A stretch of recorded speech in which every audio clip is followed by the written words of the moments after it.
নমস্কার বন্ধুরা, আজ একটা ঝটপট চিংড়ি মাছের রান্না নিয়ে আমি চলে এসেছি। চিংড়ি মাছগুলো আমি ভালোভাবে নুন হলুদ মাখিয়ে নিলাম। এরপর একটা বাটিতে সর্ষে, সাদা সর্ষে, তারপর কালো সর্ষে ওই 1.5 চামচ করে নিয়েছি, আর নিলাম চারমগজ 1.5 চামচই।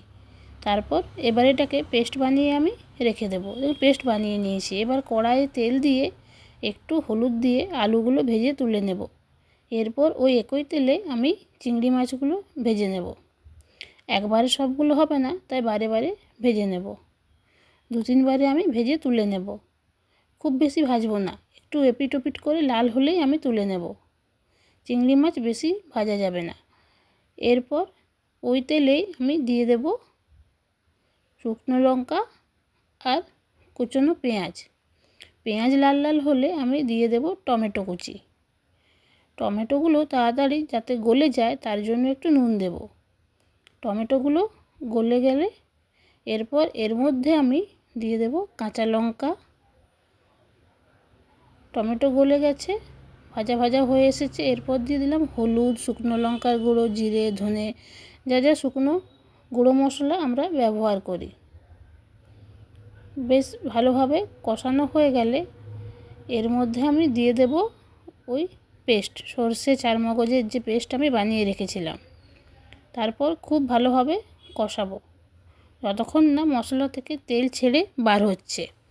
আমি ঢাকা দিয়ে দিয়ে কষাবো যতক্ষণ পর্যন্ত না খুব ভালোভাবে মশলা কষানো হচ্ছে। এতে কিন্তু রান্নার স্বাদ আসবে।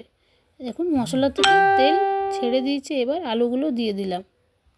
তারপর আবার খুব ভালোভাবে কষাবো। একবার করে ঢাকা দেব, তারপর খুলে আবার নাড়াবো। নুন চিনি দিয়ে দিলাম স্বাদ মতো। তেল ছেড়ে বেরিয়ে আসছে। এরপর জল দিয়ে দেব। খুব বেশি জল দেব না, আলুগুলো সেদ্ধ হয়ে যাবে সেরকম জল দেব। একটু গ্রেভি রাখবো, ঝোল আমি করব না। ঢাকা দিয়ে দিলাম। এবার ঝোল ফুটে যখন একটু মাখা মাখা হয়ে আসবে তখন মাছগুলো দিয়ে দেব। কারণ মাছ দেওয়ার পর খুব বেশি সময় ধরে ফোটানো যাবে না, খুব জোর 1 মিনিট।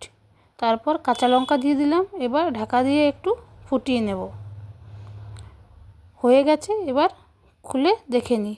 খুব সুন্দর মাখা মাখা হয়ে এসেছে। এবার নামিয়ে নেব। দেখুন কি দারুণ কালার এসেছে। চলুন আর কি, এবার খাওয়ার পালা। যা গন্ধ বেরোচ্ছে মাছ থেকে, একবার কিন্তু বানিয়ে দেখতে পারেন, দারুণ হয়েছিল রান্না।